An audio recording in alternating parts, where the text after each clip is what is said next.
আইয়ামে জাহিলিয়াত, বর্বরতার যুগ, যে যুগে সূর্যের আলো থাকলেও জ্ঞানের আলো ছিল না, দিবালোকে তারা বসবাস করলেও ভিতরটা তাদের অন্ধকার ছিল।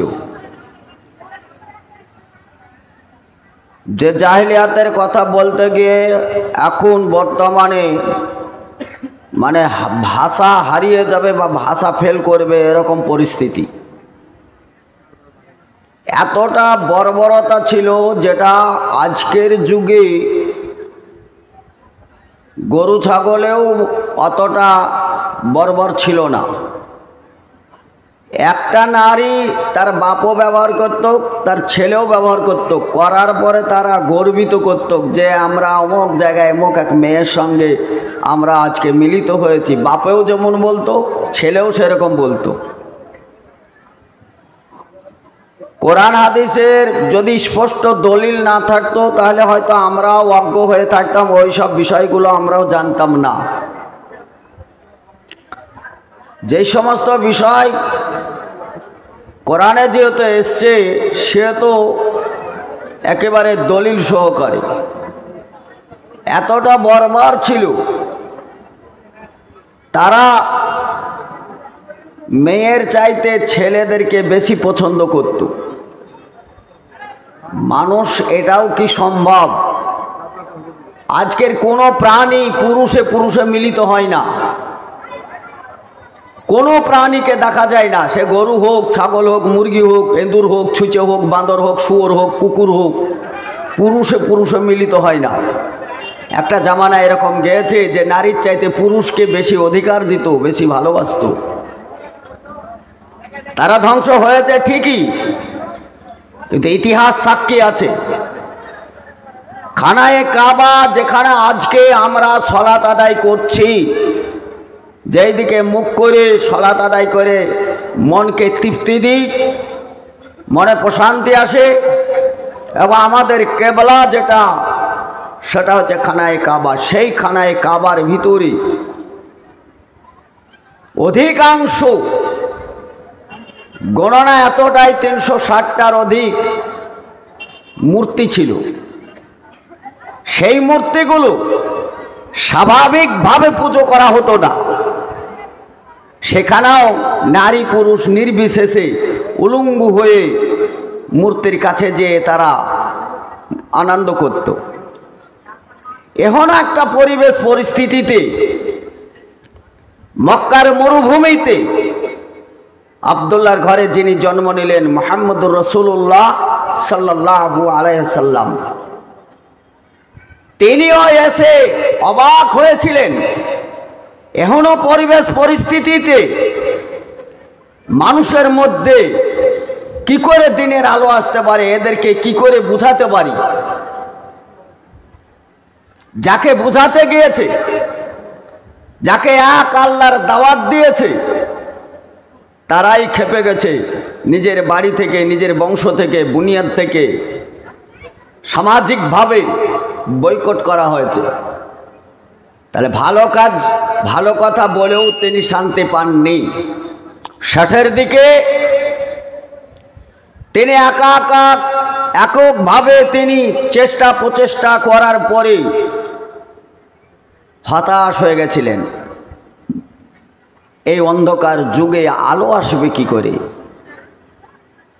এরা পথ পাবে কি করে, এদেরকে কি করে রাস্তা দেখানো যায়। আর মারামারি কাটাকাটি এটা তো নিত্যদিনের প্রয়োজনীয় এটা কাজ। রাহাজানি, খুন খারাপি, ধর্ষণ, ঘুষ, জুয়া, লটারি, দাস দাসী, মানুষের ওপর মানুষ প্রভুত্ব কায়েম করা, এটা তো একটা বিষয় ছিল সেই যুগের। তো সেই যুগটা ছিল অন্ধকার ও জাহিলিয়াতের। রাসূল সাল্লাল্লাহু আলাইহি ওয়াসাল্লাম দেখলেন এখনো পরিবেশ পরিস্থিতি ফাড়ি দিয়ে আলো কি করে যায়, কি দিয়ে বোঝানো যায়, কোন অস্ত্রের দ্বারা এরা সংশোধন হবে, এরা কি করে হেদায়েত পেতে পারে, হেদায়েতের আলোটা কি, বাইরের রাস্তাটা কি। তিনি বিভোর চিন্তায় চিন্তিত। তিনি কোনো সঙ্গী সাথী না পাওয়ায় তিনি চিন্তা করলেন যে এই অবস্থায় কাকে সঙ্গে পাওয়া যায়। যাকে দাওয়াত দিতে যাওয়া হয়েছে সেই উল্টো বুঝেছে। এক আল্লাহর দাওয়াত দিতে গিয়েই টর্চার শুরু হয়েছে।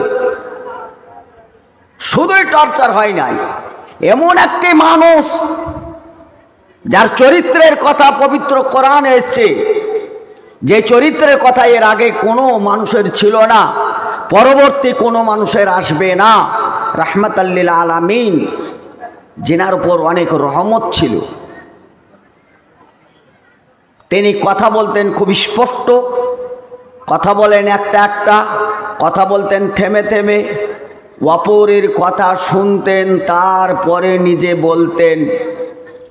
সে পাগল হলেও তার কথাটাই গুরুত্ব দিতেন। তিনি যাদের সঙ্গে খেলাধুলা করতেন তাদের খেলনাগুলো সুরক্ষিত রাখার পরে সবার শেষে তিনি বাড়ি ফিরতেন। তারা দেখলো একদিন দুই দিন এই পরিবেশ পরিস্থিতি দেখতে দেখতে দেখতে তারা একটা নাম দিল আইয়ামে জাহেলিয়াতে। তারা জাহেলিয়াত থেকে একটা নাম দিল আল আমিন, অর্থাৎ আমানতদার মুহাম্মদ সাল্লাল্লাহু আলাইহি সাল্লাম।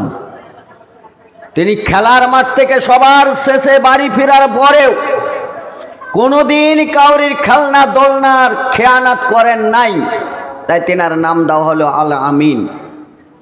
তিনি এক সময় মানুষের কাছে নিজের চরিত্রের প্রভাব বিস্তার করলেন এবং তারা বুঝতে পারল সারা মক্কায় আমরা একরকম আমাদের চরিত্র, একরকম আমাদের চলার গতি।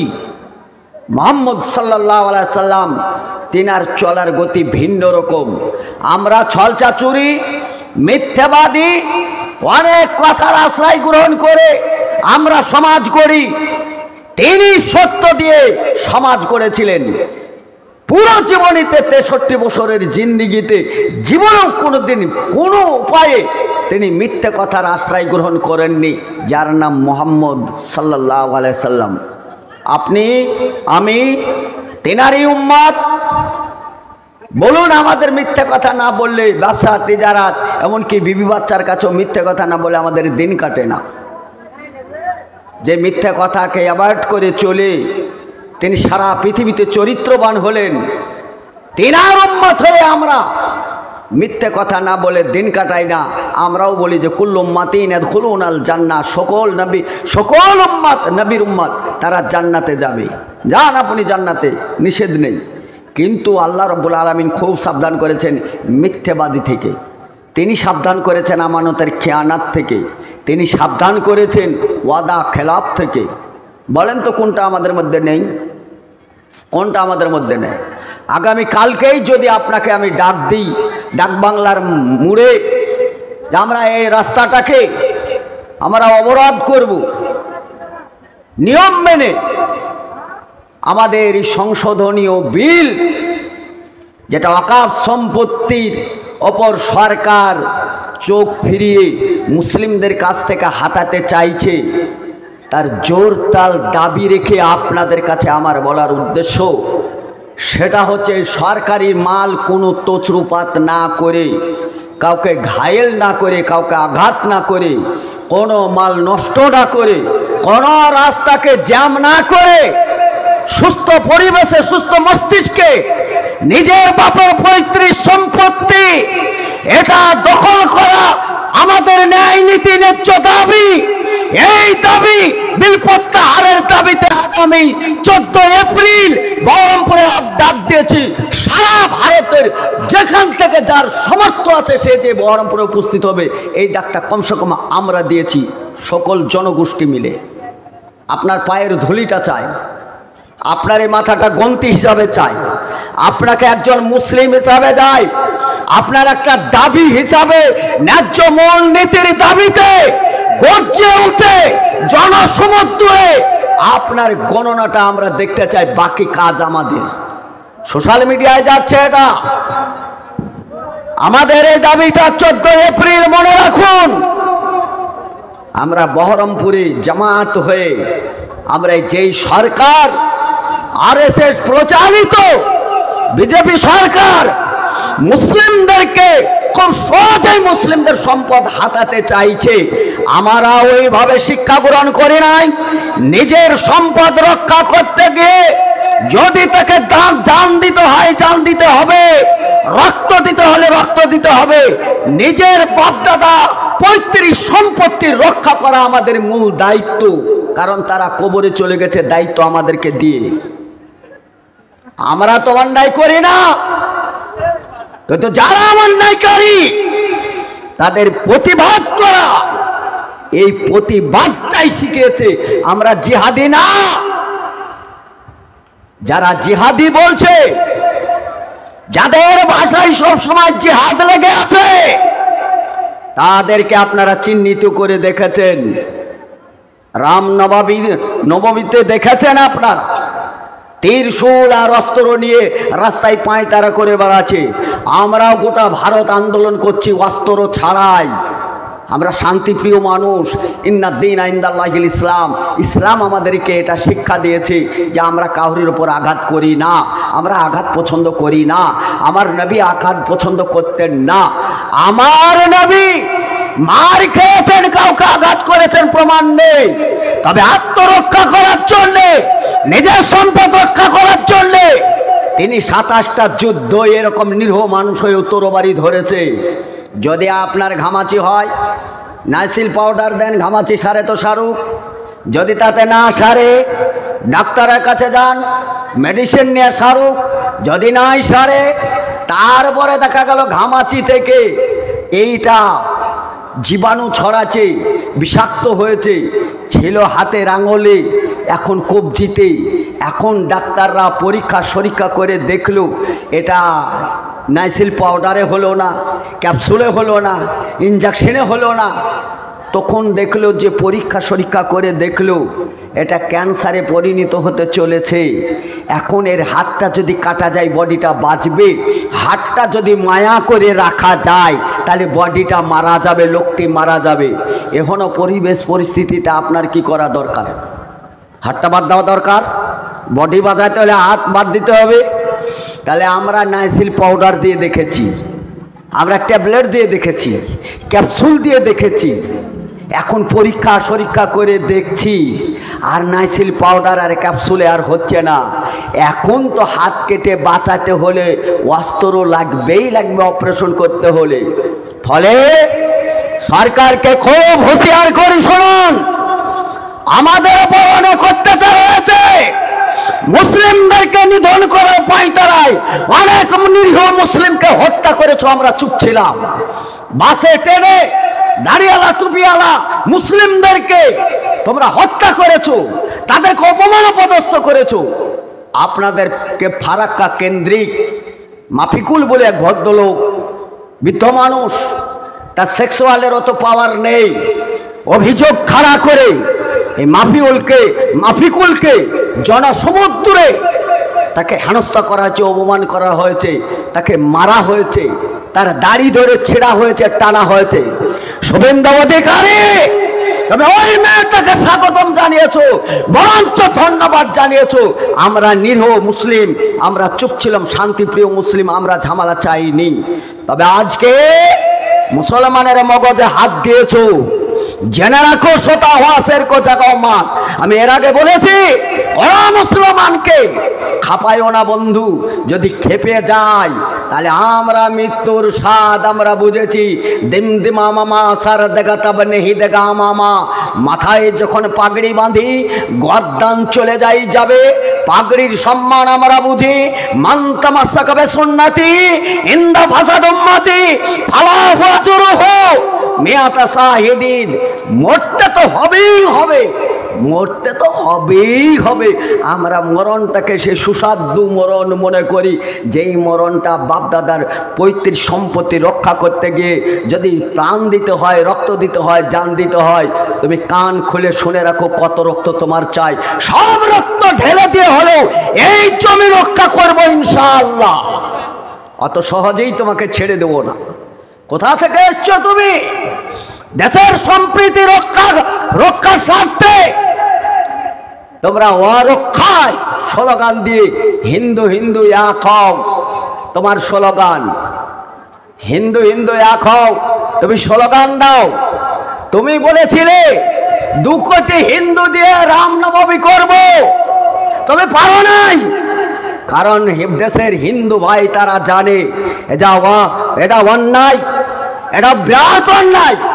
আমাদের মুখ খোলার আগে অনেক দেশীয় হিন্দু ভাই তারা মুখ খুলে অকাপ সম্পত্তি রক্ষার দাবিতে তারা সোচ্চার হয়েছে।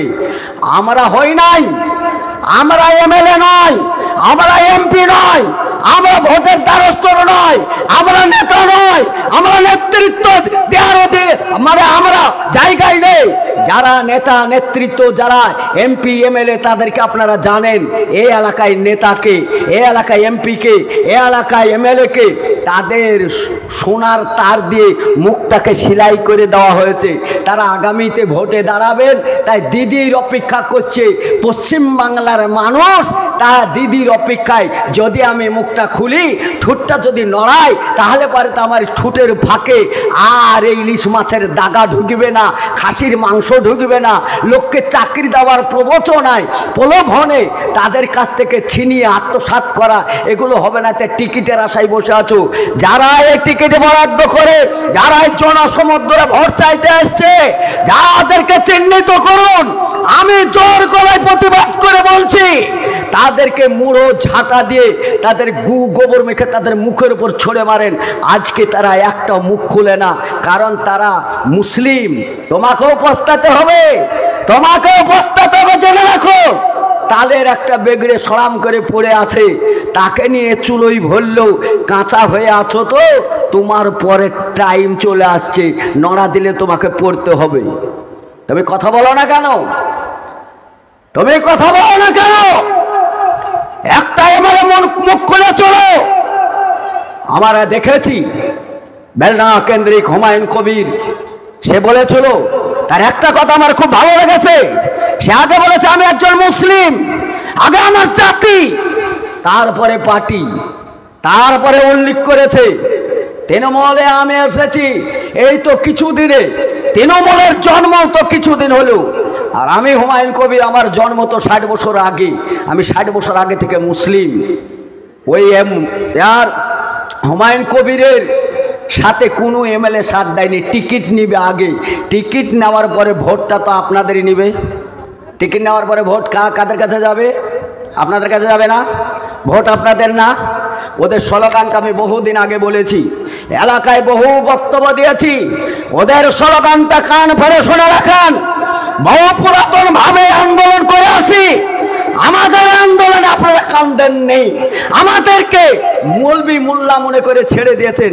আজকে অভিশাপ হয়ে আপনার ঘাড়ে চেপেছে বাঁদররা। এই বাঁদর নামানো সম্ভব এখন আর হচ্ছে না। এখন আপনাকে রাস্তায় নামা ছাড়া আর উপায় নেই। আমি বহুদিন আগে থেকে সাবধান করেছিলাম, বহুদিন আগে থেকে আন্দোলন শুরু করেছি। রমজান মাসের আগে একটা বহরমপুর টেক্সটাইল মোড়ে বৃহত্তম আন্দোলনের ডাক দিয়েছিলাম। আপনারা যদি সেই দিন পায়ের থলিটা দিতে পারতেন, তাহলে আজকে এই দিনটা দেখতে হতো না। বাবরি মসজিদ যখন টুকরো টুকরো করে একই ফিল্টার ওপরে রাম মন্দির তৈরি হলো, তখন যদি আপনি গর্জিয়ে উঠতেন আজকে যেমন উঠছেন, তাহলে রাম মন্দির করাটা একটা চিন্তা ভাবনার ব্যাপার ছিল। সব কিছু হয়ে যাওয়ার পরে আপনার চিন্তা ভাবনা আসে সবটা হয়ে যাওয়ার পর। বলুন, চলুন আর একটু এগিয়ে যাই। মুহাম্মদ সাল্লাল্লাহু আলাইহি সাল্লাম তিনি কোন অস্ত্র ব্যবহার করেছিলেন? দেশে এত শান্তি ফিরিয়ে নিয়ে আসা, এত বড় জগৎটা দূরীভূত করে অন্ধকারে নিমজ্জিত ছিল, সেই অন্ধকারকে ফাড়ি দিয়ে কিসের দ্বারাই সম্ভব হয়েছিল? কাদ জাআকুম মিনাল্লাহ নূরুন ওয়া কিতাবুম মুবিন, আল্লাহর কাছ থেকে স্পষ্ট জ্যোতি, কোরআনের আলো, কোরআন দিয়ে সম্ভব হয়েছিল মানুষকে হেদায়েতের রাস্তায়। ওই কোরআনের আহ্বান জানিয়ে বলি, ভারতের প্রধানমন্ত্রী নরেন্দ্র মোদী তিনি দেশের সংখ্যালঘুকে অত্যাচার করে মসনদে টিকে থাকার বহু স্বপ্ন দেখছে। ওই স্বপ্ন সফল হবে না, বরঞ্চ এগুলো দাওয়াতি প্রোগ্রাম। এই প্রোগ্রাম ইসলাম থেকে দাওয়াত দিচ্ছি, তবে ইসলাম বিরোধী না হয়ে বরঞ্চ ইসলামের পক্ষে যে শাহাদাত গ্রহণ করে আমার মনে করি যে তুমি জান্নাতি হও, তাতে তুমি শান্তি পাবা, এহকালও পাবা, পরকালও পাবা। নরেন্দ্র মোদীকেও যেমন বলি, অমিত শাহকেও বলি, দিলীপ ঘোষকেও বলি, যারা পায় তারা করে পারে আজকে দেশে অরাজকতার সৃষ্টি করছো, আল্লাহ তোমাদেরকে হেদায়েত দান করুক। তোমরা হেদায়েতের কলেমায় সুদা পান করে তোমরাও আমাদের মতন জান্নাতে যাওয়ার একটা রাস্তা আল্লাহ তোমাদের খুলে দেখ। আমরা তোমাদের জন্য দোয়া করি। রাসূল সাল্লাল্লাহু আলাইহি সাল্লামের গর্দান আনার জন্যে উমর রাদিয়াল্লাহু তাআলা আনহু ও আবু জেহেল তাদের নেতৃত্বে তারা দেশের জনগণকে খাপিয়ে তুলে বীর বাহাদুরের স্বীকৃতি দিয়ে ওমর রাদিয়াল্লাহু তাআলা আনহুর হাতে তরবারি তুলে দেওয়া হয়েছিল। দ্রুত গতিতে তরবারি নিয়ে ছুটছে যে মুহাম্মদ সাল্লাল্লাহু আলাইহি সাল্লামের গর্দান নিয়ে আসার জন্যে। পথিমধ্যে একজন সাহাবীর দেখা, গরিব মানুষ, সেই সাহাবীর সঙ্গে দেখা। সাধারণতভাবে ভালো পোশাক আশাক ছিল না, ছেঁড়া ফাটা পোশাক। নঈম বিন আবি ওয়াক্কাস রাদিয়াল্লাহু তাআলা আনহু তিনি ওমরের গতিবিধি দেখে সামনে দাঁড়ালেন। ওমরের সামনে দাঁড়ানো এর দুঃসাহসিকতার ব্যাপার। সামনে দাঁড়িয়ে বলল, ওমর কোথায় যাবে হন্তদন্ত হয়ে? এই রকম পরিবেশ পরিস্থিতিতে তুমি কোথায় যাচ্ছ? বলল, মুহাম্মদ সাল্লাল্লাহু আলাইহি সাল্লামের শির উচ্ছেদ করতে, গর্দান আনতে। যার মধ্যে ঈমান আছে তিনি ভাবলেন ন্যূনতম হলেও ওমরের সামনে দাঁড়ি যদিও তরবারি না চালাতে পারি, তবে হক কথা বলা প্রয়োজন। তিনি বললেন, ওমর তুমি মুহাম্মদের গর্দান আনতে যাবে সাল্লাল্লাহু আলাইহি সাল্লাম, তার বিনিময়ে তোমাকে ছেড়ে দেবে, তুমি সুস্থ হয়ে বাড়ি আসবে। তুমি ভাবলে কি করে?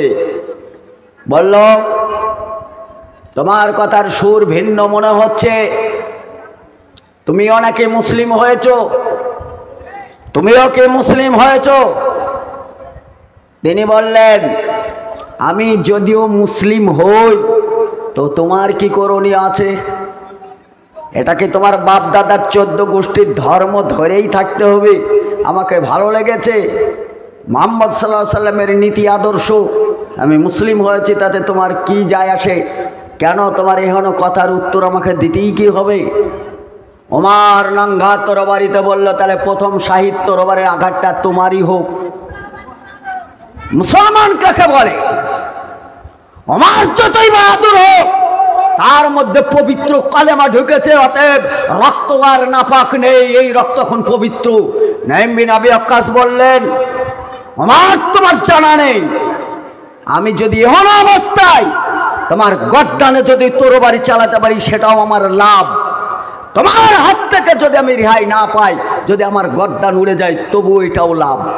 কারণ আমি একজন মুশরিকের হাতে, কাফেরের হাতে শহীদ হতে পারলে আমি শহীদের মর্যাদা, এই লেলাবেলা জীবন টেনে নিয়ে বেড়াতে হবে না, সরাসরি জান্নাত যাব। আর তোমার যদি গর্দান উড়াতে পারি, তাহলে তো বীর বাহাদুর, তোমার গর্দানটা উড়িয়ে দিতে পারলাম, ইতিহাসে আমার নাম লেখা থাকবে। তোমারই দুইজনেরই হাতে।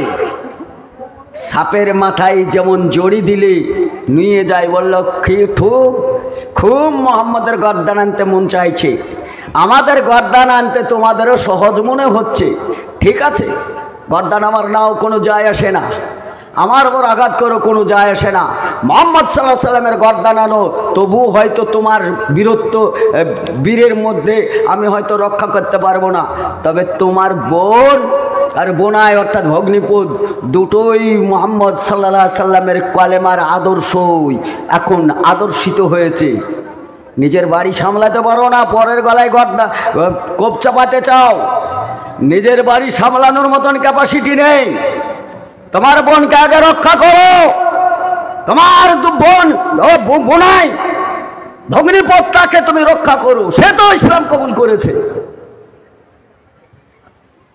উমারের খাপান্ত অবস্থায় মনে হলো সাপের মাথায় জড়ি পড়া, মাথাটাকে নিচু করি।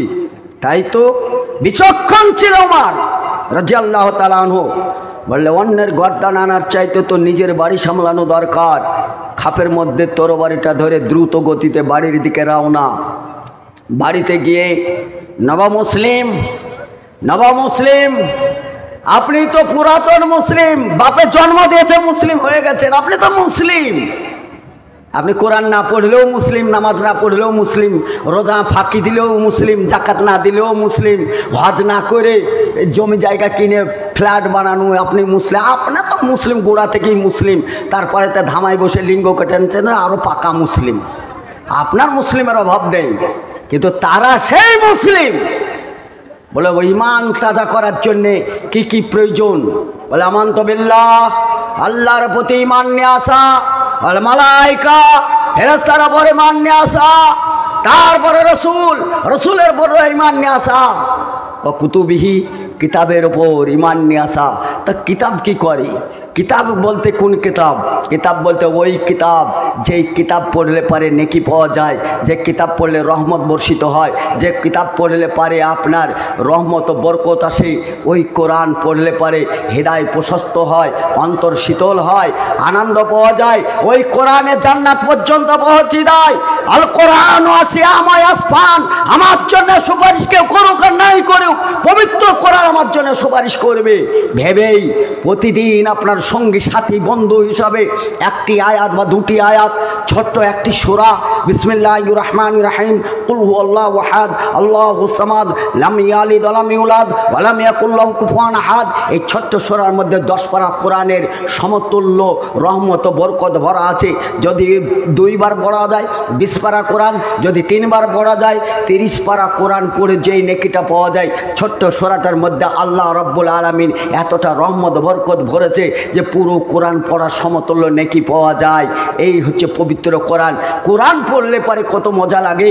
কোরআন পড়লে কোনো দিকের চিন্তা থাকে না, কোরআন পড়লে কোনো দিকের ধ্যান ধারণা থাকে না, কোরআন পড়লে কে শত্রু মিত্র থাকে না, কোরআন পড়লে অন্তর প্রশান্তি হয়, আরাম পায়, ঠান্ডা হয়, শীতল হয়, রহমত হয়, বরকত হয়। কোরআন পড়লে কোরআনের সঙ্গে কথা বলা হয়। কোরআন পড়তে আরম্ভ করলো বিসমিল্লাহির রহমানির রহিম, লাবিসিনা ফি আহকাবা লা ইয়াযকুনা ফিহা বারদান ওয়ালা শারাবা ইল্লা হামিমান ওয়া গাসসাকা জাযাআম বিফাকা ইন্নাহুম কানু লা ইয়ারজুনা হিসাবা ফাকাযযাবু বিআয়াতিনা কিযাবা ওয়া কুল্লা শাইইন আহসাইনাহু কিতাবা ফাদখু ফালান নাজিদাকুম ইল্লা আযাবা ইন্না লিল মুত্তাকিনা মাফাজান হাদাইকা ওয়া আনাবা ওয়া কালাইবা।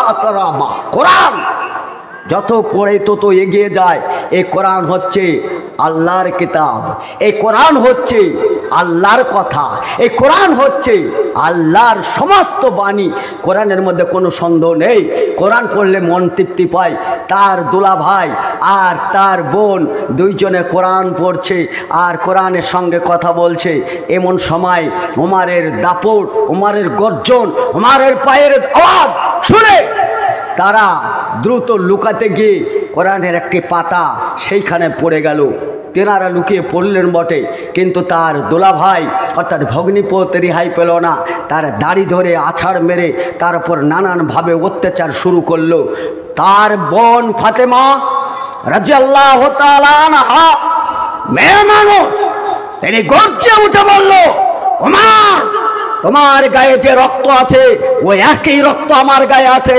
অবশ্যই তুমি দোলা ভাইয়ের গায়ে হাত দিতে পারবে না। এই হাত দেওয়ার তোমার অধিকার রাখে না। কারণ তুমি মারছ, তোমার তো সম্পদ নষ্ট করা হয়নি। তোমার কি অধিকার আছে? তুমি আমার বাড়িতে এসে তুমি আমার স্বামীর ওপর অত্যাচার করবে, আমার ওপর প্রহার করবে। এটা অসাংবিধানিক সংবিধান, তুমি এই মারতে পারো না। বন্ধু আমার, অস্বাভাবিকভাবে নিজের বোনের গালে মেরেছিল একটা থাপ্পড়। জাহেলিয়াত মারাই গালটা ফেটে দরদর করে রক্ত চুইয়ে যখন নিজের বোনের গায়ে যখন দরদর করে পড়ে, নিজেরই রক্ত, একটা বোন আর একটা ভাই বোনের রক্ত, এইটা শুধু একজন মুসলিম ঈমান কবুল করেছে তার রক্ত, আর একজন মুশরিক তার রক্ত ডিভাইড হয়ে আছে, একজনের রক্ত হালাল আর একজনের রক্ত হারাম। তাহলেও তো বীর্য সূর্য সবই তো একই বাপের রেহেম থেকে এসছে। রক্তর দিকে তাকিয়ে ওমর রাদিয়াল্লাহু তাআলা আনহার খানিকটা মায়া ও দয়া আর আল্লাহর পক্ষ থেকে রহমত নেমে আসলো। বিশ্বনবী জনাবে মুহাম্মদুর রাসূলুল্লাহ সাল্লাল্লাহু আলাইহি সাল্লাম তিনি দোয়া করেছিলেন, আল্লাহ চক্রবাদ এই আবু জাহেল যার নেতৃত্বে আজকে ইসলাম প্রতিফলিত হচ্ছে না, ইসলাম আজকে ফাইলাতে পারে না, ওমর তার দাবানলে ইসলামকে কলুষিত করেছে। অতএব উমারকে নতবা আবু জাহেলকে যেটা তুমি গ্রহণ করো, যেটা তোমার পছন্দ মনে হয় তাকে তুমি হেদায়েত দান করো, সে যেন ইসলামটা কবুল করে, তাহলে পারে ভালো হয়। নবী মুহাম্মদ রাসূলুল্লাহ সাল্লাল্লাহু আলাইহি সাল্লামের দোয়া উমারের পক্ষ থেকে কবুল হয়ে ওমর রাদিয়াল্লাহু তাআলা রক্তের দিকে তাকিয়ে তার মনটা নরম হয়ে গেছে। বারবার যেন ওই মুখে গালের দিকে একবার তাকায় আর একবার দেখে তো সেই কোরআনের পাতা যেটা উঠিয়ে রাখতে পারে নাই সেটা পড়েছিল। কোরআনে যেন আহ্বান করে হেদায়েতের সোধা নিয়ে, ওমর ইয়া আইয়ুহাল্লাযিনা আমানু ইন্নামাল মুশরিকুনা নাজাসুন, অবশ্যই নাপাক থাকতে তুমি মুহাম্মদ সাল্লাল্লাহু আলাইহি সাল্লামকে বুঝতে পারবে না, তুমি নাপাক অবস্থায় তুমি কোরআন বুঝতে পারবে না, দিন বুঝতে পারবে না। অতএব তুমি প্রহার করেছো তোমার বোনের ওপর নয়, যে ইসলাম কবুল করেছে তার ওপর। অতএব তুমি ছেড়ে দাও, তুমি দিনের পথে এসো। আহ্বান দিয়েছে তোমাকে, কোরআনে আহ্বান করছে দিনের আর পথে এসো, আলোর পথে এসো। দিন ও আলোর পথে এসে দেখলো চট করে কোরআনের পাতাটা ধরতে যায়। নিজের বোন মনের গতিবিধি বুঝতে পেরে উমারকে বলছে, ওমর দাও, তুমি আমার উপর আঘাত করেছো, কোনো যায় আসে না। তোমার দুলা ভাই ভগ্নিপতির উপর আঘাত করেছো, কোনো যায় আসে না। তবে এই কোরআনের ওপর ঈমান নিয়ে এসেই যখন মার খেয়েছি, তোমার মতনই নাপাক উমারের হাতে কোরআন যেন না স্পর্শ করে। বলে কেন? এটা কি? বলে এটা ঐশী বাণী, পবিত্র কোরআন। এ পবিত্র ছাড়াই কোরআনে হাত দেওয়ার অধিকার তোমার নেই। তোমাকে কলেমা যদি কোরআনে হাত দিতে হয়, কোরআন যদি পড়তেই হয়, তাহলে তোমার ভিতরের এই নাপাকিটা দূর করে মান ক্বালা লা ইলাহা ইল্লাল্লাহু ওয়া আখরাহু দাখালাল জান্নাত, জান্নাতি গ্রুপে সেই জান্নাতি সোদা কোরআন পড়তে পাবে, তার আগে না। ওমর রাদিয়াল্লাহু তাআলা আনহু তৎক্ষণাৎ তড়ি ঘড়ি পবিত্র হয়ে ওযু করে পবিত্র কোরআন নিয়ে কোরআনের আয়াত পড়তে আরম্ভ করলো। নিজের বোনের মধ্যে আনন্দর ফোয়ারা, নিজের ভগ্নিপতের আনন্দর ফোয়ারা। তারপরে খাব্বাব রাদিয়াল্লাহু তাআলা আনহু তিনি কোরআন শিক্ষা দিচ্ছিলেন, তিনি বেরিয়ে এসে সুসংবাদ দিলেন, মুহাম্মদ সাল্লাল্লাহু আলাইহি সাল্লাম তোমার ব্যাপারে দোয়া করেছে, মনে হয় আল্লাহ পাক তোমাকে কবুল করেছে। এখন মুহাম্মদ সাল্লাল্লাহু আলাইহি সাল্লামের কাছে সেই তরবারিকে নিয়ে যাচ্ছে। আলী রাদিয়াল্লাহু তাআলা আনহু আরও সমস্ত সাহাবী বর্গ যেনারা ছিলেন তেনারা দাঁড়িয়ে বললেন, ওমর আসছে এইদিকে, যদি ওমর এইরকম করে, হে মুহাম্মদ সাল্লাল্লাহু আলাইহি সাল্লাম আপনি আমাকে একবার অনুমতি দেন, ওমরের গর্দানটাকে দ্বিখণ্ডিত করে এইখানে আপনার পায়ের সামনে রেখে দেব, তবে আপনার গায়ে আঁচড় লাগতে দেব না। মুহাম্মদ সাল্লাল্লাহু আলাইহি সাল্লাম ছিলেন ঠান্ডা প্রকৃতির লোক, ওহির অপেক্ষায় তিনি থাকতেন। ওমা ইনতুকানিল হাওয়া ইন হুয়া ইল্লা ওয়াহয়ুন ইউহা, তিনি নিজে থেকে কোনো ফয়সালা দিতেন না, আল্লাহর ফয়সালা অপেক্ষা করতেন। ওমরের নম্রতা ভদ্রতা তার চলার গতিতেই বুঝতে পেরে মুহাম্মদ সাল্লাল্লাহু আলাইহি সাল্লামের কাছে এসে আত্মসমর্পণ করে মুহাম্মদ সাল্লাল্লাহু আলাইহি সাল্লামের হাতে হাত দিয়ে কলেমার সুধা পড়ে তিনি বললেন, হে মুহাম্মদ সাল্লাল্লাহু আলাইহি সাল্লাম আজ থেকে আপনার আমি প্রিয় বন্ধু হয়ে গেলাম, আমার জান থাকতে আপনার উপরে কেউ আঘাত করতে পারবে না। ওয়াল্লাযী নাফসি বিয়াদিহি, আল্লাহর কসম করে বলছি আপনার দেহ রক্ষার জন্য ওমর যথেষ্ট। বলুন কি করতে হবে? বিলাল রাদিয়াল্লাহু তাআলা আনহুকে ডাক দিয়ে বলা হলো, বিলাল যেই খানা খাওয়াই আযান বন্ধ রেখেছে, যারা আজকে তুমি প্রকাশ্যে আযান দাও, আজকে রক্ষা করার কেউ নেই। ওমর রাদিয়াল্লাহু তাআলা আনহুর খোলা পাওয়ারে, ওনার নেতৃত্বে খোলা ময়দানে জোর গলায় আযান দিয়ে সেই দিন মুসলিমদের মিল্লাতকে শক্তপোক্ত করেছিল। আর একটি ঘটনা ভালো করে শুনুন, যেই কথাটা আবু বকর সিদ্দিক রাদিয়াল্লাহু তাআলা আনহু তিনি ইসলাম কবুল করার পর কিছুদিন পরেই বদরের যুদ্ধেই মুহাম্মদ সাল্লাল্লাহু আলাইহি সাল্লামের ঝান্ডা আবু বকর সিদ্দিক রাদিয়াল্লাহু তাআলা আনহু আর আবু জেহেলের ঝান্ডা আবু বকরের ছেলে আব্দুর রহমানের হাতে। বলেন তো যুদ্ধটা কার বিরুদ্ধে? বাপ বেটার লড়াই। এখন বাপ আর বেটা, এখন মুখ পেঁচানো আছে। বাপ বেটাই বারবার বদরের প্রান্তরে আবু বকর সিদ্দিক রাদিয়াল্লাহু তাআলা আনহু তিনি বাপের সামনে বেটা হয়েছে, তরবারি চালাচ্ছে আবু জেহেলের পক্ষে আর মুহাম্মদ সাল্লাল্লাহু আলাইহি সাল্লামের পক্ষে। যুদ্ধ শেষ, কয়েক মাস পরে আব্দুর রহমান ইসলাম কবুল করেছে। একই দস্তরখানায় পাশাপাশি খেতে বসেছে, এই পারে বাপ আর ওই পাশে ছেলে একই দস্তরখানায় খানা খেতে খেতে বলছে, আব্বু আজকের দিনটা কত মনোরম পরিবেশ, আজকের কত সুন্দর পরিবেশ। বাপ বেটা একই দস্তরখানায় খাচ্ছি, কিন্তু বদরের যুদ্ধর দিন ওই প্রান্তরে দেখেছি একদিকে আপনি ছিলেন মুহাম্মদ সাল্লাল্লাহু আলাইহি সাল্লামের ঝান্ডা হাতে, আমার হাতে ছিল আবু জেহেলের ঝান্ডা। কয়েক দফা আপনি আমার সামনে ছিলেন, আপনি বাপ, তাই আমি আপনার গলায় তরবারি না চালিয়ে পেঁচ কাটিয়ে অন্য জায়গায় যুদ্ধ করেছি। আবু বকর সিদ্দিক রাদিয়াল্লাহু তাআলা আনহুর কথা হাদিসে এরকম পাওয়া যায়, তিনি নম্র ভদ্র নরম দলের লোক ছিলেন। তিনি বললেন যে শুনে রাখো বেটা, আমি এইরকম ঠুনকো ইমানদার নয়, এইরকম ইমান নয়। মুহাম্মদ সাল্লাল্লাহু আলাইহি সাল্লামের পতাকা আমার হাতে থাকায় মুহাম্মদ সাল্লাল্লাহু আলাইহি সাল্লামকে আমি যত মহব্বতটা করি, তোমার মতন শতাধিক ছেলে যদি আমার তরবারির ডগায় আসতো, আমি তোমার কল্লটাকে দুথান করে দিতাম, বাপ বেটার পরিচয় থাকতো না, তোমার গর্দানটাকে আমি উড়িয়ে দিতাম। কারণ তোমার হাতে ছিল আবু জেহেলের ঝান্ডা, আমার হাতে ছিল মুহাম্মদ সাল্লাল্লাহু আলাইহি সাল্লামের ঝান্ডা। ওয়াকুল যা আল হক জাকার বাতিল ইন্নাল বাতিলা কানা জাহুকা। হক প্রতিষ্ঠিত করতে গিয়ে বাপ আর বেটার লড়াই, বেটার গর্দান ওড়ানোর কথা ভেবেছে। এই হচ্ছে সেই মুসলিম জাতি। আমরা বাপ বেটা পর্যন্ত ইসলামের জন্য বেটার পরিচয় পর্যন্ত আমরা ভুলে যাব। তুমি কোথাকার শুভিন্দ হে, তোমাকে ভুলতে এক সেকেন্ড দেরি লাগবে না। কোথাকার মিঠন চক্রবর্তী ডাব্বু, তোমাকে বলতে এক সেকেন্ড টাইম লাগবে না। কোথাকার তুমি দিলীপ ঘোষ, তোমার ঘোষ তোমাকে ভুলতে 1 মিনিট টাইম লাগবে না। স্বরাষ্ট্রমন্ত্রী অমিত শাহ, এই টাকলাকে ভুলতে 1 সেকেন্ড দেরি হবে না। তরবারির ডগায় যদি তোমাকে পায়, বাপ বেটার রক্ত আলাদা করতে আমরা জানি। আমার জমি সম্পত্তি নিয়ে তুমি বেশি পায়তারা করবে না, না তো আমরা সেই জাতি ইতিহাস বয়ান দিচ্ছি। কোথায় আমাদের সেই রক্ত? আমাদের গায়ে খালেদ বিন ওয়ালিদের রক্ত আজও আছে। আমরা শুয়ে আছি, ঘুমিয়ে আছি। আমার বাপের পৈতৃক সম্পত্তি আমার দেশে থাকবে, এটা তো স্বাভাবিক, কারণ আমরা তো এই দেশে রাজত্ব করেছি।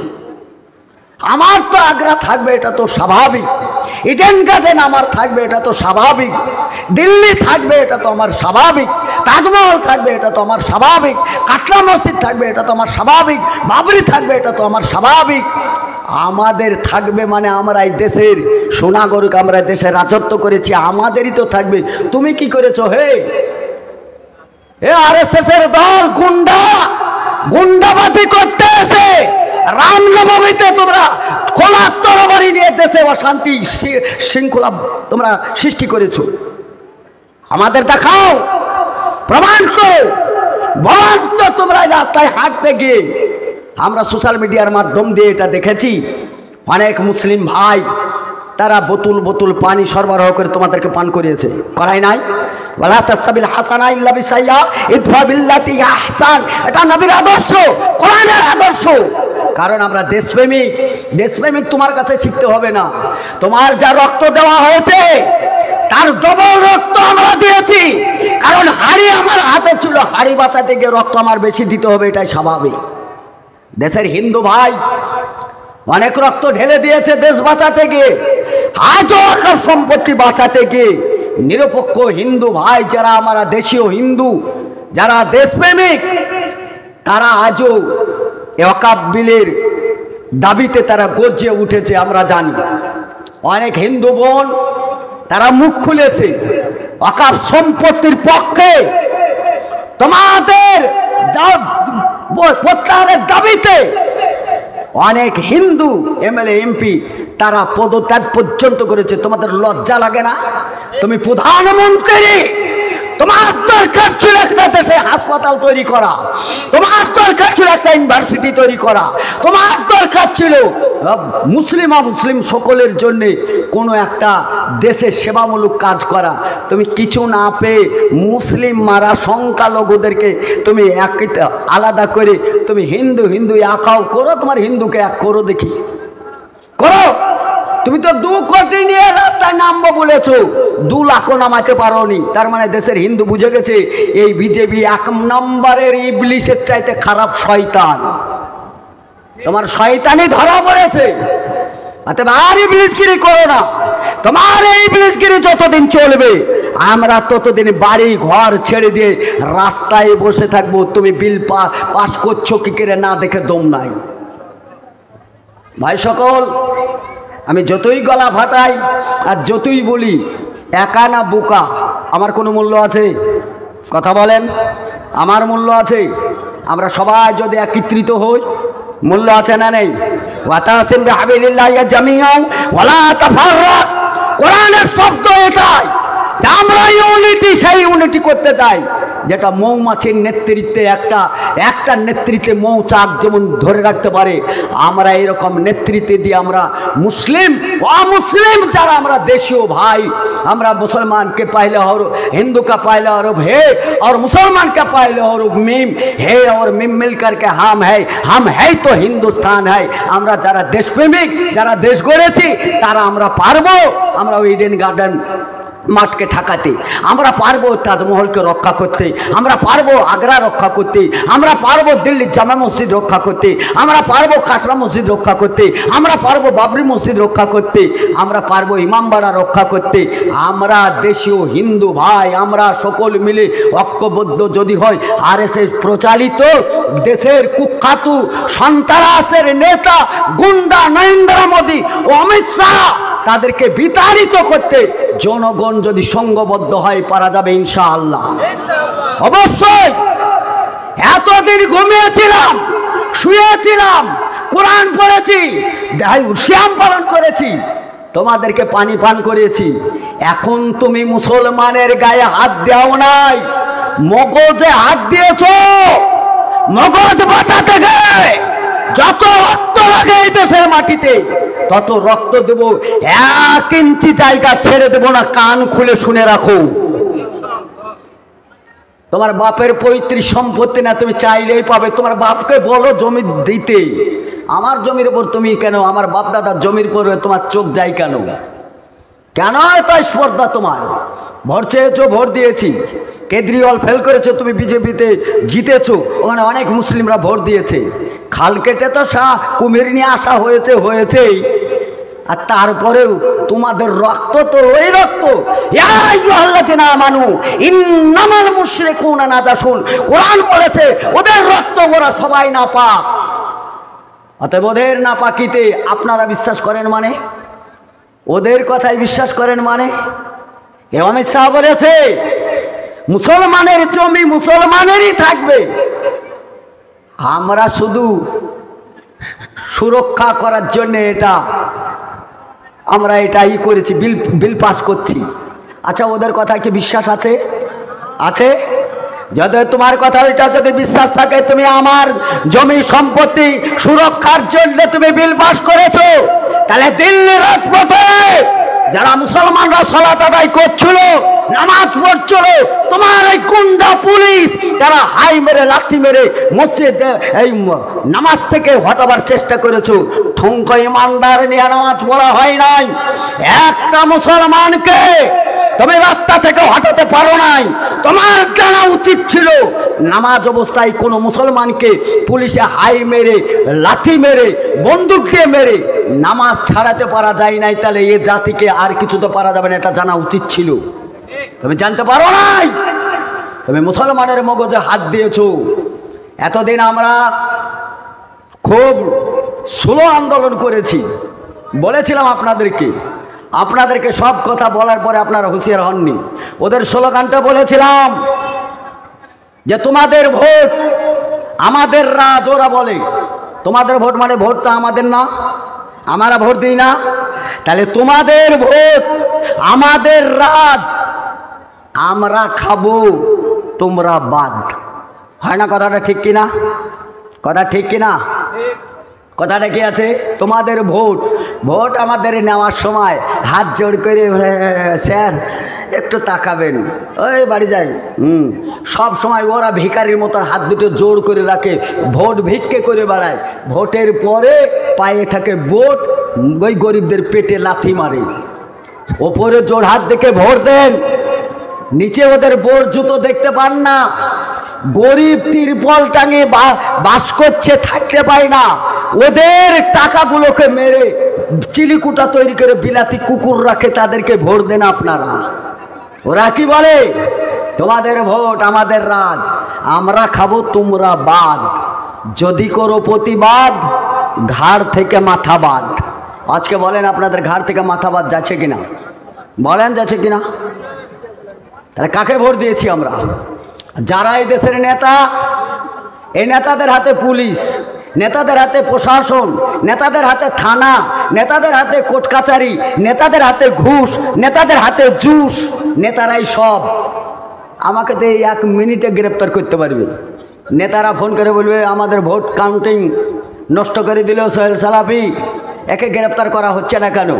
বহু ফোন আমার কাছে আসে, 14 শিকার ভাত খাওয়ার মন হয়েছে, জেলে যাওয়ার মন হয়েছে, ফাঁসিতে চড়ার মন হয়েছে, হুমকি পতইনি হতে। আমি এরকম গোল ছিলাম, এখন তো পাতলা হয়ে গেছি। আমাকে তো খাটে বোহাতে আর সমস্যা নেই। এক সময় খাটে বোহাতে আপনাদের ভারী লাগতেই পারত, হয়তো আমি ছিলাম তখন 70 কিলো।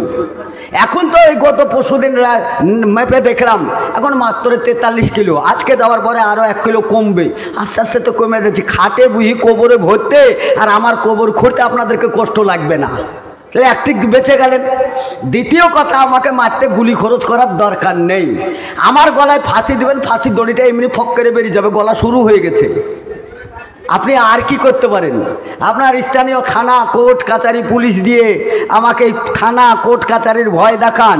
মুসলমানরা তাল মুমিন ও সিজ্জুনুল মুমিনিন ও জান্নাতুল কাফিরিন। আরে তোরা থাক তোদের দুনিয়াতে, আমরা মুমিন তো জেলখানায় তো বাস করছি। আমাদের তো স্বাধীনতা নেই, আমরা তো স্বাধীন পতাকা নিয়ে ঘুরতে পারি না, আমরা তো স্বাধীনভাবে টুপি দিয়ে ঘুরতে পারছি না, সামান্য দাড়ি রেখে ঘুরতে পারি না। আমাদের আর কি আছে? তুমি জয় শ্রীরামের পতাকা নিয়ে তুমি পার্লামেন্টে ঢুকতে চাও, তোমাদের তো রাম রাজত্ব চলছে। তুমি মুসলিমদেরকে নিধন করে পাকিস্তানে চাইলি, বাংলাদেশে তাড়ি, কবরস্থানে ভরে তুমি রাম রাজত্ব করব। আমার মনে হয় তোমার রামেরও অনুমতি নেই এই কাজটা করার জন্যে। এই রাম ভক্ত, যারা রাম ভক্ত, এই রামের অনুমোদন নেই যে একটা জাতিকে কুলসিত করে, বঞ্চিত করে, দেশ বিতাড়িত করে রামের ভক্তরা জয় হনুমানরা। আমার মনে হয় তোমার হনুমানও খুশি নাই এতে, তোমার রাম ভক্তরা মনে হয় খুশি নাই। তুমি তো ধর্মভীরু লোক না, তুমি তো সন্তারাস, তুমি তো লুটেরা বাবু। তুমি মমতার কোটেতে ছিল, গাব্বু ভরে খেয়েছো। তোমার দিকে নজর দেবে বলে তুমি বিজেপিতে ঢুকেছো। তোমাকে কেউ চিনে না, তোমার মাথার চাইতে ভুঁড়ি বেশি, লোকে চোখে দেখে না। মাথা শুরু, ভুঁড়ি বেশি, লম্বা, এত খাওয়া খেয়েছো, গোল হয়ে এখন বিজেপির সাফাই গাই। দেশের মানুষকে তুমি খাপিয়ে তুলে তুমি বলছে হিন্দু হিন্দু ইয়া খাও। আরে তোমার হিন্দু না হে, ও হিন্দু মুসলমানের হিন্দু, মুসলমানের পক্ষের হিন্দু। তুমি বিল পাস করো, কি করে করবা? বিল পাস করবে কি করে? ভাই আপনাদেরকে আমার দাওয়াত দেওয়া, যেটা বারবার বলছি, 14 এপ্রিল আগামী হয়তো সোমবার কি বুধবার এই ধরনের কিছু বার্তা আমার জানা নেই, তবে জেনে রাখেন তারিখ 14 এপ্রিল। আমরা সকল ঐক্য জোট, এখন আর হানাপি নেই, এখন সাফি, বেরেলি, মাযহাবি, আহলে হাদিস আমার দেখে লাভ নেই। এখন ঐক্য জোটের ডাক। আমরা সকল মিলে দেশের হিন্দু আপামার জনতা, যারা দেশপ্রেমী, যারা দেশের মাটিকে ভালোবাসি, আমরা সকল ঐক্য জোট মিলে আমরা বহরমপুরে 14 এপ্রিলের ডাক দিয়েছি। আপনাদের পায়ের ধুলি চাই। যাব তো ইনশাআল্লাহ? আবার ইনশাআল্লাহ। যারা এই হাতটা তুলে রাখাচ্ছেন, আপনাদের হাত আল্লাহর কাছে সাক্ষী। এই হাত আল্লাহ কবুল করলে জান্নাতে যাওয়ার সময় এই হাতটা আমারও দরকার হয়ে যাবে। ভাই সকল, পৃথিবীতে আমরা বসবাস করার মতো আমাদের আর সুখ আহ্লাদ নেই। আর বাস্তব করলাম মাশাআল্লাহ, বেশ তো 50 বছর কাটলো। খুব ভালোভাবেই কাটুক, আর দুঃখেই কাটুক, আর সুখেই কাটুক, জালসা করেই কাটুক, আর জালসা না করেই কাটুক, ইমামতি করে কাটুক। আমরা 50 বছর তো কাটালাম, দুনিয়াতে বাস করলাম 50 বছর। আলহামদুলিল্লাহ, সোম্মা আলহামদুলিল্লাহ। দুনিয়াতে আর কিছু নাই, দুনিয়ার কাজ শেষ, দুনিয়া দেখা হয়ে গেল। বিয়ে করলে মনে হয় আনন্দ পাবো, তো বিয়ে করে দেখেছি বিয়ে তো অত আনন্দ নয়, বরঞ্চ আরো জ্বলন্ত। মনে হয় একটা ছেলে হলে একটু ভালো শান্তি পাবো। ছেলে হয়ে তো আলহামদুলিল্লাহ, ওরা সরকার যেমন ডিটেনশন ক্যাম্প দেখছে, ছেলেরা বৃদ্ধাশ্রম দেখছে। ছেলে হয়েও আর লাভ হয়নি। মনে হয় একটা মেয়ে হয়ে মনে হয় লাভ হবে, শ্বশুর টশুর বলবে জামাই বাড়ি ডিমবাজি পাবো। যদি কারোর বিটি থাকে, জামাই প্রতিদিন একবার শ্বশুরকে গাল দেয়, তারপরে ভাত খায়, বিটিতেও লাভ নাই। যদি বিটিকে মাল টাল দিয়ে যদি তাকে কুম্ভীরের মতন পেট ভরে দিতে পারো, তবে জামাই বাপজি বলবে, আর না তো শালার বেটা শালাই বলে অধিকাংশ। নিজের ছেলে ছেলে হয় না, পরের ছেলে ছেলে হবে জি। নিজের বেটা বাপকে বাপ বলতে চায় না, মুখটা হুম করে ঘুরে বেড়ায়। পরের ছেলে তোমাকে বাপজি বলবে, যেখানে স্বার্থ আছে বাপজি সেখানে আছে, স্বার্থ নেই বাপজি নেই। জামাইকে ইসমাইল লুঙ্গি দিবেন, কাপড়টা পরে দেখবে সাদা ফক ফক ফক করছে। হ্যাঁ, কিরে জামাই কাপড়টা কে দিয়েছে? আমার শ্বশুর মশাই দিয়েছে। শ্বশুর মশাই, পড়াশোনা জানুক আর না জানুক, মাস্টার মশাইয়ের মতন সম্মান শ্বশুর মশাই। আর যদি ইসমাইল লুঙ্গি নেওয়া পাওয়া যায়, শ্বশুর মশাও বলবে না, মশাই তো দূরের কথা। ফলে সব সার্থক দুনিয়া দেখলাম। দুনিয়াতে বিয়ে করে দেখেছি, বিয়ের আগে দেখেছি, সবাই তো প্রেম প্রীতি ভালোবাসা করে কলেজ ইউনিভার্সিটির গোড়ায় গোড়ায় ঘুরে বেড়ায়। আর সবাই মনে করে যে সবাই প্রেম প্রীতির মধ্যে ডুবে থাকে। তা আমিও মনে হয় এটা একটু প্রেম তো আমার জীবনে আসতে পারে। কোনো মেয়ের সামনে হয়তো দাঁড়াইছে, বলছে ও বাবা কাল পেঁচা, মুখ দেখে ছিঁড়ি নাই, সে আবার প্রেম করতে এসছে। তাহলে সেখানেও লাভ হয়নি। তাহলে প্রেমের জায়গায় লাভ হয়নি, কলেজে পড়েও লাভ হয়নি, মাদ্রাসা পড়ে লাভ হয়নি। ওর যারা ফর্সা ফর্সা ডুগডুগে ছিল, জায়গির বাড়ি ভালোই খাবার পেয়েছে। আমাদের এই তো মাশাআল্লাহ এই চেহারা, খাবার দুধ থেকে কুকুর বিড়ালকে যেমন দেয় ওরকম আমাদেরকে দিয়েছে। এই তো আমাদের জিন্দিগি। তাহলে পড়াশোনার জিন্দিগি গেল। মনে হয় বিয়ে টিয়ে করলে শ্বশুর বাড়ি যাবো, একটু ভালো টালো হবে। মাশাআল্লাহ, শ্বশুর বাড়িতে যাওয়ার দূরের কথা, শ্বশুরের সাথে কথা বলাই বন্ধু। বিয়ে করলে মনে হয় একটু শান্তি পাবো, রাত দিন মারামারি হয়, তারপরে ভাত খাওয়া হয়। তাহলে তো বইয়ের সঙ্গে আড়াআড়ি, মানে ছেলে পিলে বলে মনে হয় একটু ভালো হবে। ছেলে পিলে হওয়ার পরে তো দেখতেই পাচ্ছেন মেয়েদের মারামারি ঠেকাতে একটা আগলদার লাগে। মেয়ে হলে ভালো হবে, তা হয়েও দেখলো। তাহলে দুনিয়া করাতে আর কিছু বাদ থাকলো না। দুনিয়া সব কিছু করে দেখলাম, এই দুনিয়াতে শান্তির জায়গা নেই, দুনিয়াতে শান্তি পেলামও না। আর মাশাআল্লাহ 50 বছর তো সব অভিজ্ঞতা হয়ে গেছে, সবই তো দেখতে পাচ্ছি। আসলেই ঠাট্টা করছি তা বিষয় নয়, আসলে আমার 50 বছরই বয়স। আপনাকে ঠাট্টা মনে করলে হবে না। আমি তো মোটামুটি এই এলাকায় 30 বছর থেকে আমি বক্তব্য রেখে বেড়াচ্ছি। আমার 50 হবে তো সাধারণ ব্যাপার। ফলে দুনিয়া দেখলাম, এখন পরকাল পেতে হলে আমাকে তার পরীক্ষা লাগবে। ইন্নালিল মুত্তাকিনা মাফাজান হাদাইকা ওয়া আনাবা ওয়া কাওয়াইবা তারাবা। আল্লাহর ওয়াদা, কোরআন বলেছে তুমি জান্নাতে যাও, সেই জান্নাতে তোমার জন্য অপেক্ষা করছে আঙ্গুরের থোকা। একটা আঙ্গুর খাবে, খাওয়ার সঙ্গে সঙ্গে তোমার জীবন ও যৌবন ফিরিয়ে দেওয়া হবে। ওয়াইজা কাওয়াই বাতরাবা, একদম 33 বছরের যুবক হয়ে যাবে। মেয়েরা হলে 18 বছরের হয়ে যাবে। আল্লাহ ওয়াদা করেছে, ইন্নাল্লাহ লা ইখলাফুল মিয়াদ। সকালের ওয়াদা খেলাফ হলে আল্লাহর ওয়াদা খেলাফ হয় না। এখন জান্নাতে যেয়ে আঙ্গুরটা পেতে হলে আমাদেরকে প্রতিনিয়ত পরীক্ষা দিয়েই, আজকে যেমন পরীক্ষা দিয়ে মাস্টার হতে হয়, পরীক্ষা দিয়ে হেড মৌলানা হতে হয়, পরীক্ষা দিয়ে আপনার চেয়ারম্যান কি বলে অফিসার হতে হয়, পরীক্ষা দিয়ে প্রফেসর হতে হয়, LLB করতে হয়, মাস্টার্স হয়। পরীক্ষা ছাড়া যেমন ভালো চাকরি পাওয়া যায় না, বিনা পরীক্ষায় জান্নাত পাওয়া যাবে না। অতএব এখন পরীক্ষার সময় এসছে। এই পরীক্ষা কিসের? বাপদাদা 14 গোষ্ঠী যারা আমাদেরকে আমানত হিসাবে রেখে গেছে যে সম্পদ, এই সম্পদ রক্ষা করার দাবি তেনারা দান করে গেছে। আর আমাদেরকে দুনিয়াতে রেখে গেছে। যতদিন আমাদের মতন প্রতিনিধি থাকবে তারাই এই জমি জায়গা সুরক্ষিত রাখার দায়িত্ব আপনাদের। যদি আমি দায়িত্ব পালন না করি তাহলে একটা ওয়াদা খেলাপ করা হলো, আমানতের খেয়ানত করা হলো, তাহলে আর মুসলিম হাতলে মরতে পারলাম না। চলুন যেই খানায় কাবা, সেই কাবায় 360টা মূর্তি ভরা, যেই মূর্তিদেরকে উলঙ্গ হয়ে তাদের কাছে যে দেবদেবীকে খুশি করতো, কার নাচতো, কার ঘুরে বেড়াতো। এমনও সময় মুহাম্মদ সাল্লাল্লাহু আলাইহি সাল্লাম আসলেন, ভাবলেন এইটাকে কি করে দূর করা যায়, কার দ্বারাই সম্ভব, কাকে সম্ভব, কাকে বললে হয়। কেউ সাথ দিতে রাজি ছিল না, কেউ সাথ দেন না। একজন মহিলা তিনি সাথ দিয়েছিলেন, প্রথম জীবনের সঙ্গিনী খাদিজাতুল কুবরা রাদিয়াল্লাহু তাআলা আনহা, তিনি সঙ্গী হলেন, সাথ দিলেন।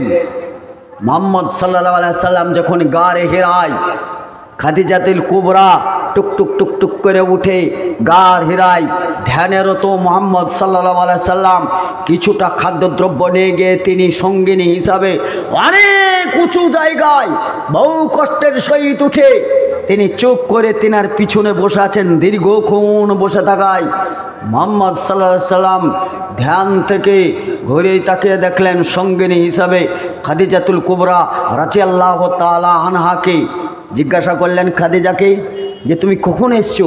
বলে অনেকক্ষণ হলো। তুমি আমাকে ডাকোনি কেন? বলে না মুহাম্মদ সাল্লাল্লাহু আলাইহি সাল্লাম, আপনাকে ডাকিনি বা না ডাকার কারণ হচ্ছে, আপনাকে না ডাকার কারণ হচ্ছে আপনি একটা ধ্যানে আছেন, আপনি একটা আল্লাহর ধ্যানে রত আছেন। আমি আপনাকে পিছন থেকে ডাকাটা বেয়াদবি মনে করেছি। তাই আপনি যদি এত কষ্ট করে এখানে একাই অপেক্ষা করতে পারেন দ্বীনে ইলাহির জন্যে, এক আল্লাহকে পাওয়ার জন্যে, রবের জন্যে, আমি একজন নারী হয়ে কেন আপনার সঙ্গী হতে পারবো না, কেন আপনার সঙ্গিনী হতে পারবো না? অবশ্যই, যার জন্যে আমি আপনাকে আপনার ধ্যান ভাঙি নাই। দেখা গেল একদিন সত্যি সত্যিই ঐশী বাণী পবিত্র কোরআন, এই কোরআন চলে আসলো। ইকরা বিসমি রাব্বিকাল্লাযী খলাক, খলাকাল ইনসানা মিন আলাক, ইকরা ওয়া রাব্বুকাল আকরাম আল্লাযী আল্লামা বিল কালাম। চলে আসলো টুকটুক টুকটুক করে 5টি আয়াত। মুহাম্মদ সাল্লাল্লাহু আলাইহি সাল্লাম প্রচণ্ড ভয় পেলেন, বিরাট ভয় পেলেন। ভয়ে কাতর থরথর করে কাঁপতে কাঁপতে ছুটতে ছুটতে সে খাদিজার কাছে এসে বয়ান দিতে দিতে থরথর করে কাঁপছেন। খাদিজাতুল কুবরা রাদিয়াল্লাহু তাআলা আনহা তিনি তার বুকের সঙ্গে জড়িয়ে ধরে মুহাম্মদ সাল্লাল্লাহু আলাইহি সাল্লামকে যে সান্ত্বনাটা দিয়েছিলেন, সেই সান্ত্বনার মধ্যে এটা ছিল, আপনি কাউরে আমানতের খেয়ানত করেন নাই, আপনি কাউরে আমানতকে নষ্ট করেন নাই, আপনি কাউরের উপর অত্যাচারিত নয়, আপনার প্রতি আল্লাহর পক্ষ থেকে রহমত এসছে, অতএব আপনার কোনো ভয় নেই, আপনার কোনো চিন্তিত নেই, আপনি একটু শান্ত হন, একটু শান্ত হন। খাদিজাতুল কুবরা তাকে চাদর গায়ে দিয়ে দিলেন। একটু পরেই আবার এক সূরায় নাযিল হয়ে বললেন, মুহাম্মদ সাল্লাল্লাহু আলাইহি সাল্লাম উঠো, চাদর গায়ে শুয়ে থেকে লাভ নেই, দেশের জনতার সামনে তুমি দাওয়াত পৌঁছে দাও, দাওয়াত পেশ করো। জনগণের কাছে দাওয়াত পৌঁছাতে পৌঁছাতে 1-2 করতে করতে বুঝতে পারলো যে আমরা ভুল পথে আছি, আমরা নোংরা পথে আছি, আমরা উলঙ্গ বেবস্ত্র হয়ে দুনিয়ায় চলাফেরা এটা আমাদের অনুচিত। খানায়ে কাবা দেবদেবী রাখা, এই করতেই মুহাম্মদ সাল্লাল্লাহু আলাইহি সাল্লামের কাছে স্পষ্ট হক যখন চলে আসলো, মুহাম্মদ সাল্লাল্লাহু আলাইহি সাল্লাম মক্কায় যাওয়ার পরে খানায়ে কাবায় লম্বা চওড়া করছে না, খানায়ে কাবায় গেলেন, যাওয়ার পরে কোনো মানুষের বিরোধিতা করেন নাই, কোনো মানুষের উপর আক্রমণ করেন নাই।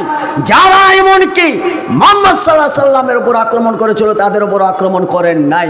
তিনি সরাসরি যাওয়ার পরে ওই মূর্তিগুলোর ঘাড়ের ওপর লাঠি মেরে ওদেরকে আগে মূর্তিগুলোকে বিদায় করে দেওয়া হলো। হক এসেছে, বাতিল তুমি এখান থেকে বিদায় হয়ে যাও। ওয়াকুল জা আল হাক্কু জাহাকাল বাতিল ইন্নাল বাতিলা কানা জাহুকা, হক প্রতিষ্ঠিত, বাতিল তুমি বিদায় হও। বন্ধু, ওয়াকফ সম্পত্তির উপর এটা হক প্রতিষ্ঠিত করার জন্য হক আসবে ইনশাআল্লাহ, বাতিল বিদায় হবেই হবে, এই আশা ও প্রত্যাশা আপনার জনসমুদ্রে। আমার শেষ কথা আবারও বলি, এই ওয়াকফ বিল প্রত্যাহারের দাবিতে আপামর জনতা নারী পুরুষ নির্বিশেষে গর্জে উঠুন। 14 এপ্রিল বহরমপুরের মাটি, সেইখানে এসে আপনারা আমরা জোরদার এই সরকারের নিন্দা ও ধিক্কার জানাই।